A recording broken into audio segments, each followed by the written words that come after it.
You are now entering a parallel universe. And wipe your feet on the way in. Marc Riley, BBC Six Music.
And I won't be tempted by vile evils, because vile evils are vile evils. So we are talking about the greatest living Englishman, Vic Goddard, with the Subway Sect, and one of my favourite tunes ever, which would be Ambition. And yeah, I'm thrilled to say that we've got Bobby Hughes online for another parallel universe. Hello there, mate.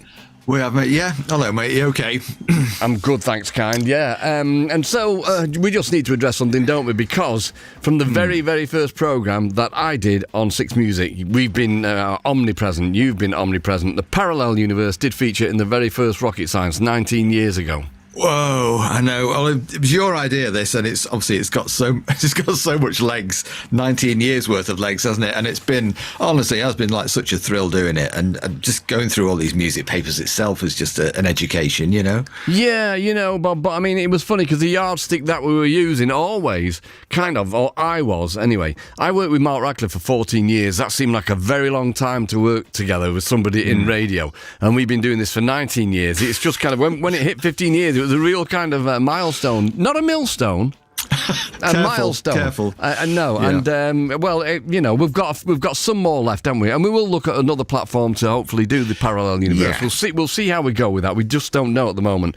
But I salute you, Bob Hughes, and once we don't do it on Six Music, I will miss it. severely. Yeah, But same here, and likewise, So we're looking at the NME here, the 4th of March, 1978. I was just, when I was going through the notes for this the other day, I was thinking, I was just going to start with you actually here, because at March 78, I'm just wondering where you were at this point. Were you not a member of the Fall at this? Were you still roadieing for them? I would have been roadieing for them, yeah, definitely. And I did join probably about 6 weeks later, maybe, something like that. Okay. So there weren't that many gigs that I roadied for them. I remember doing Susie and the Banshees at Croydon Greyhound, and I do remember doing the pivotal kind of day for me, which was when the bass player at the time wouldn't get in the van to go to the very first Fall Peel session because there was somebody in there who had a set of congas and a Hawaiian shirt on. So he opened up the van, looked at it and said, I'm not getting any van with a Hawaiian shirt and congas, and shut the door.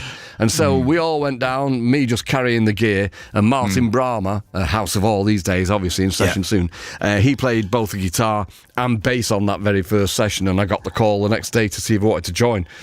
So that's where I was up to, mate. You're right, all right. So you're right on the brink here, aren't you? Yeah, amazing stuff. On the news page here, you've got Genesis and Jefferson Starship co-headline this year's one-day open-air festival at Nebworth Park in Hertfordshire, and that's official, they say. It takes place on Saturday, 24th of June. 3 or 4 support acts are still to be confirmed for the bill. Details of the extensive 1978 world tour by Genesis were reported fully in last week's NME, and their new album, And Then There Were Three, is out. On stage will be augmented by Chester Thompson on drums and Daryl Sturmer on lead guitar and bass. Says the annual Nebworth event built up an international reputation over the years leading up to 1976 when the Rolling Stones topped the bill, but last year it failed to materialise because promoter Frederick Bannister was unable to find a suitable headlining act. This year it's back again with 2 bill toppers. So unusual bill toppers, Genesis, Jefferson Starship. Yeah, slightly strange, eh? But I mean, if you think about it, Jefferson Starship were doing the kind of pop rock. Well, we built this city on rock and roll, and Genesis had kind of turned into a pop band. They certainly weren't the weird prog beast that I loved. But I have to say, I did go and see the Trick of the Tail tour, and I did go and see the Wyndham Wuthering tour, but then, I was kind of trying to straddle both beasts, prog still, and punk, and I still do, and various other genres as well. But after Wyndham Wuthering, I kind of wasn't really feeling it, particularly for Phil Collins' kind of on-stage antics. So you had Peter Gabriel, who had all that amazing stuff. He even used to take off into the audience, suspended on a wire and all that kind of stuff. And he'd have the bat on his head and the old man's mask and everything. And I remember when Phil Collins came on in a dust coat with a flat cap and a scarf. I'm not even joking. It was a bit like, I think it's time to go. Well, it was polar opposites, it really was, wasn't it? And I'm guessing that Phil Collins couldn't have competed with Gabriel in any shape or form, really. So maybe that was the only option left to him in the end. Yeah, it's a fair point. Unless we forget, there's always a load of Phil Collins bashing, and people do often say that it was Phil Collins who drove Peter Gabriel out of there. You know better than I, but it wasn't, was it? It wasn't. We don't need to name any names, but he was a tough act to follow in the theatrical department anyway. Absolutely. Just by the way, I did see Genesis on that last tour at Manchester Arena, and Phil Collins, for all his frailty and ill health and everything, really was the one who held it all together. He was brilliant. He really was. One of the greatest drummers I've ever seen. Yeah, definitely. Also in the news here, The Damned, one of the forerunners of the British New Wave movement, have broken up. This follows the decision of founder member Brian James, the driving force behind the band, to concentrate on a solo career. The official statement says the split was felt to be in the best interests of all concerned. Musical differences of opinion between James and the other members have become increasingly apparent, and a break was the only obvious solution, it says. It adds that the parting of ways was amicable. Sources close to the band say that James was worried about the clown image, which had become its main attraction, primarily through the antics of Captain Sensible and former member Rat Scabies. James, the principal songwriter, apparently told the others he was leaving, whereupon they decided on the spot not to continue without him. And a bit kind of further up, there's more on this. They were the first punk band to sign on the dotted line, Stiff, first to release a single, New Rose, first to get kicked off a label, Stiff, and pipped at the post when it came to calling it a day, the Pistols. Now they're the first of the erstwhile punks to disband on that old hippie adage, musical differences. James says, I decided to break up the band because the stuff I was working on was more progression on the early stuff from the first album, whereas Captain and Lou were doing more experimental stuff with synthesizers. and all that. I think obviously the irony here is they are still going. Obviously the Captain and Dave Vanian, that is, they're still going strong. And the new album's very good, actually. It's great. Well, they did that reunion tour, didn't they, about 6 months ago with Rat Scabies and Brian James, you know. But it is one of those. It's one of those scenarios where you think, oh, Brian, mate. You know, I mean, the Damned were doing so well. I saw them supporting T-Rex, which isn't the pinnacle of somebody's career opening, but it was a great night. But you think, you've worked so hard. I mean, he wasn't a toddler when the Damned came about, you know, and he wasn't a kid. And you think, oh, yeah, you've waited for it for so long, and then within 18 months of, like, getting it, you're like, nah, I can do better than this. It's just a shame. Yeah, it is a shame. Yeah, it was all over. Just below that, Devo, highly rated 5-piece from Ohio, who described their music as 80s industrial rock and roll, are set for their British debut next week.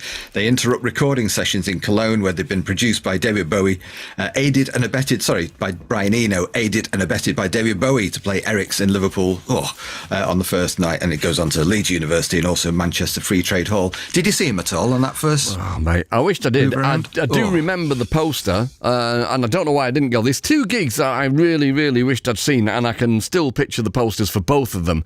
And one was Talking Heads, and the other was Devo. They were the 2 bands that I missed, really, at that point in time. And I'm still kicking myself. It's funny, you know, I mean, I'm not that bothered about not having seen the Tubes, but I did speak to Colin Newman. Hello, Colin. Hello, Malcolm. And they opened for the Tubes on the British tour, you know, and he said it was just a real education and bonkers, as you would expect. Yeah, and they put on a show, didn't they? From what I gather, the Tubes, it was all about rock and roll and as a spectacle, you know? Yeah. And also, briefly here, Johnny Rotten returned last week from Jamaica, where he met and chatted with local musicians, visited a few studios, generally had a good time, it says. Commented a spokesman from Virgin Records, we expect Johnny to be getting down to some hard graft pretty soon, waiting for him to advise us of his future plans. So this was probably about the same time as you, roughly the same time as you joined the Fall. Public Image were announced, sort of May 78. And obviously he'd absorbed all this stuff from Jamaica, hadn't he? Jamaican dub, reggae and experimental music. And he found the perfect foil in Jar Wobble there, who was just a genius on bass guitar. You know, mate, and the rest, because tomorrow night is a pre-recorded programme, and within it there is Pop Tones. Which just terrific. Thrives on what you've just been talking about, those influences, and it thrives. I mean, you know, the guitar work of Keith Levine, R.I.P. But yeah, Jar Wobble just drove it all so amazingly, didn't he? Yeah, absolutely incredible. Anyway, another, how am I going to get, another word that starts with J. Johnny Thunders is knocking about 1978. Okie dokie.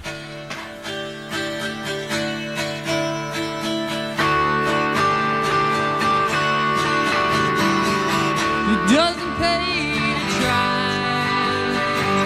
All the smart boys know why. It doesn't mean I didn't try. I just never know why. It's the clubs all alone. Who, baby, are not at home. And when I'm home, big deal, I'm still alone.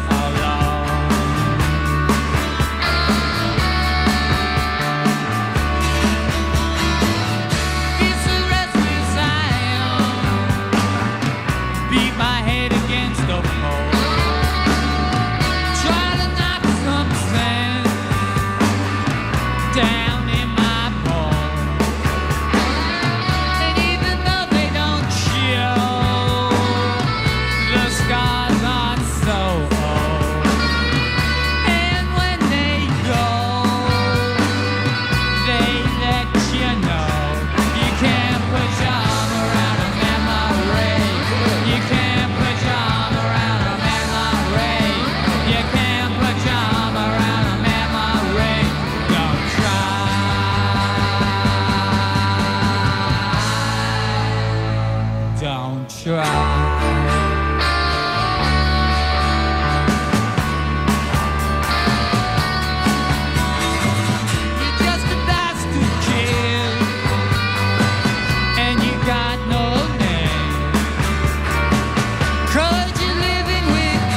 Don't try.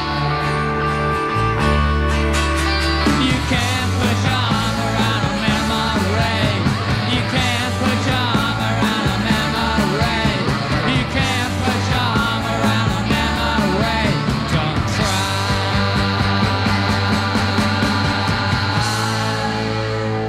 Don't try.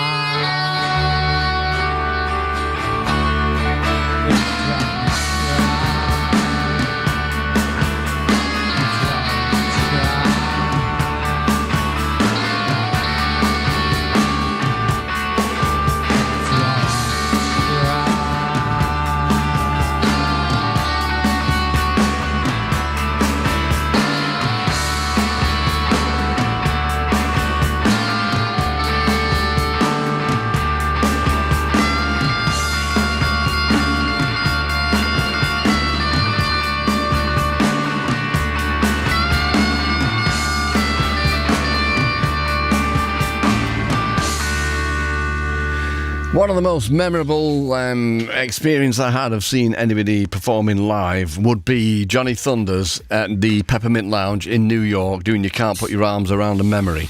And he was sat on the side of the stage with his little legs dangling, and he was just surrounded by women. You know, all looking up, gazing at him longingly. It was a pretty special moment. So You Can't Put Your Arms Around a Memory. Mark Riley here and Bobby Hughes over there.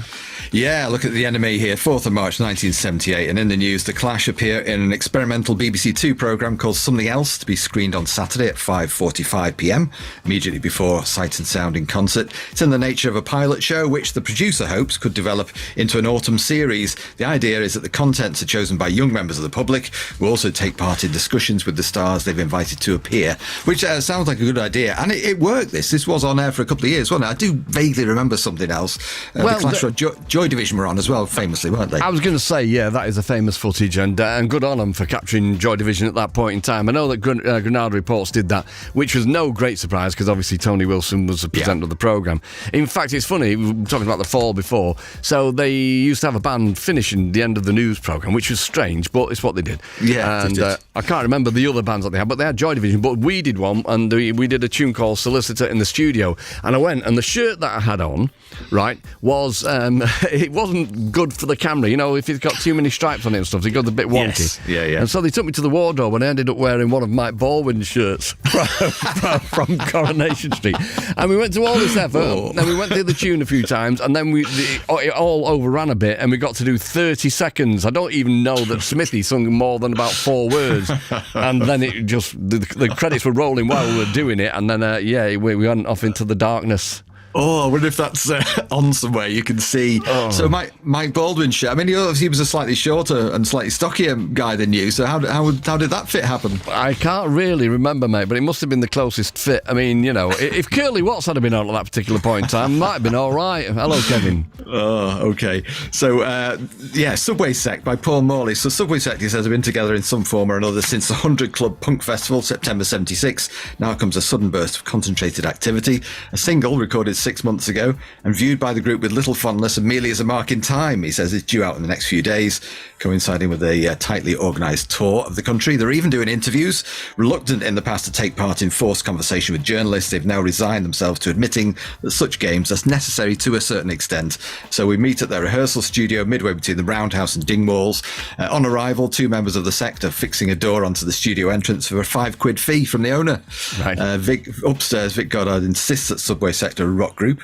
The challenge is to evolve and yet avoid the set rock pattern that leads to suffocation. He says, I think we're concerned to some extent with provocation. We aim to leave some sort of bait. It's people in the past that proffered bait that have interested me, and I'm trying to operate in that tradition. So Morley says, well, what type of people are we talking about here who've left bait or opened doors? And he says, Dylan, definitely Bob Dylan, maybe Bowie, but not many rock musicians. Some films, some books, East European obscure TV programs for children that were like a breath of fresh air, so simple. And he says, I like simplification gratification. Maybe that's reactionary. I want to reach people, and there must be many who feel like myself, which is as good a kind of ethos as anything, isn't it? Yeah, he's such an interesting, wonderful fella, and everybody who listens to this programme knows that I mean that. But the Subway Sect, I never saw them in that guise. I saw them really looking forward to it, and it was more of the, was it Club War, where he was doing the more croony stuff. And I was kind of disappointed because I wanted to see the band that was with Rob Simmons on guitar and doing a different story. And in fact, that's the last record I played, that retrospective with a different story and Stool Pigeon. Yeah. I played it on vinyl yesterday. I just love it, absolutely love them. Yeah, absolutely. Still going, of course. On the singles front, review by Charles Shaw Murray, you've got Slaughter and the Dogs. Quick Joey S'more says, featuring Mick Ronson, it says in huge, great letters on the label. And sure enough, himself's guitar can be heard blazing away under the vocal on a pleasant bopping version of the old orchestral classic. Didn't know Mick Ronson. I know that obviously Mick Rossi and I were kind of really mad on Mick Ronson and Bowie, but I didn't realise he recorded with them. Yeah, what it was, as I remember, because I did watch Mick Ronson at the Free Trade Hall right next to Mick Rossi, and he said that he was saying, I know Mick Ronson. I'm going, yeah, of course you do, because we used to sneak into gigs together, a group of us, and he was waving at Mick Ronson, and Mick Ronson saw him and pointed at him and winked, and I was gutted, obviously. But if you look at that famous photograph of people at St Pancras Station waiting for Bowie, Mick Rossi is right in the middle of all of that. But what happened was Mick Ronson said to Mick Rossi about Slaughter and the Dogs, who we used to go and see in youth clubs and stuff, if ever you get a record out, you can have my guitar. Now, of course, they got a record out, and I think that Mick Ronson got a copy of his Gibson guitar and gave it to Mick Rossi. But he said, as by recompense, I think this is the way it all panned out, I'll produce you in the future. And so I think he produced Quick Joey Small as well, and then played a little bit on it, something like that. Okay, that makes, wow, amazing, didn't know that. Also out this week, Genesis, Follow You, Follow Me, Grade A wallpaper from one of the most enduringly popular wallpaper manufacturers of our time, says Charles Shaw Murray. Iggy Pop and James Williamson with Kill City, which sounds like brown sugar, he says, with desperation instead of slyness. Taste it and try, then check the album. So I mean, that's a story in itself that we're not going to go into, but Kill City was a long time on the back burner, wasn't it? While Iggy got a deal. Yeah, the gestation period was massive, wasn't it? It was huge, wasn't it? And also on the album front, you've got a whole full page here, more or less, devoted to Buzzcock's first album, Another Music in a Different Kitchen. Can't go through it all, but some old stuff dragged out from the vaults, a lot of new stuff and a lot of surprises. This is what Pete Shelley said about 6 months ago when he was describing the contents of the forthcoming album. Recorded under the guidance of Martin Rushent, that album is now with us, and with a few minor reservations, the wait has been well worth it. I just wonder, were you sort of privy to a lot of the songs on this? Did you know this stuff already? Yeah, I used to go and see them all the time, and we saw them in the small clubs, and then probably didn't get to see them quite so much when they played the bigger places. Though again, we opened for them at King's Hall, a big venue at Bellevue. But that album now still sounds so fresh, and it's got all that noodly doodly bits in it, which would have probably been down to Martin Rushent, Human League and all that stuff. It was just a brilliant, fresh pop album, and it will remain that way forever, I reckon. Yeah, absolutely. Pete Shelley is described as the disillusioned romantic emerging into full view on fiction romance, it says here. Also aided by the heavy discordant riff lodged in your brain by John Marr's sledgehammer drumming. Hello, John. Hello, John. Goes on to say, of course, a lot more, but we haven't got time to get into that, have we? We haven't, because we're going to play Ian Dury and the Blockheads and Billericay Dickie, which I'll dedicate to my mate Nige, who lives in Billericay. And thanks very much, Bob. A joy, as always, and we'll see you on Thursday night. We will do, yeah. Thanks for that, mate. Okay. Thanks to everybody for taking part tonight. Thanks for all your lovely messages. It's just so much appreciated. And yeah, we're on tape tomorrow night, he says in an old-fashioned style. But we'll be back in a live scenario on Thursday. All right, this is Ian Dury. Ta-ta. Good evening. I'm from Essex, in case you couldn't tell. My given name is Dickie. I come from Billericay, and I'm doing very well. Had a love affair with Nina in the back of my Cortina. A seasoned up hyena could not have been more obscene. She took me to the cleaners and other misdemeanors, but I got right up between her, rum and her Ribena. Well, you asked Joyce and Vicky if candy floss is sticky.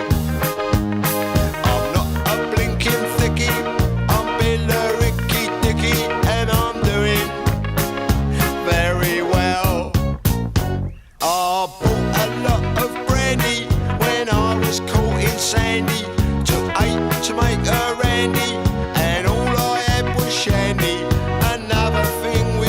candy. What often came in handy was passing her a Mandy. She did an half go bandy. So you ask Joyce and Vicky if I ever took the Mickey. I'm not a flippin' thickie, I'm Bill Ricky Dicky, and I'm doing very well. I'd rendezvous with Janet quite near the Isle of Thanet. She looked more like a gannet. She was an art apprentice. Her mother tried to ban it. Her father helped me plan it. And when I captured Janet, she bruised up on me granite. Oh, you ask Joyce and Vicky if I ever shaped up tricky. I'm not a bloomin' thickie, I'm Bill Ricky Dicky, and I'm doing very well. You should never hold a candle if you don't know where it's been. The jackpot is in the handle on a noble fruit machine. So you ask Joyce and Vicky who's their favourite bricky. I'm not a common thickie, I'm Bill Ricky Dicky, and I'm doing very well. I know a lovely old toe rag, obliging and noblesse, kindly Charmaine Shag from Shoebury Ness. My given name is Dicky, I come from Ricky. I thought you'd never guess. So you ask Joyce and Vicky, a pair of squeaky chickies. I'm not a flaming thickie, I'm Bill Ricky Dicky, and I'm doing very well. Oh golly, oh gosh, come and lie on the couch with a nice bit of posh from Prepare to exit the parallel universe. Mark Riley, BBC 6 Music. And shut the door on your way out.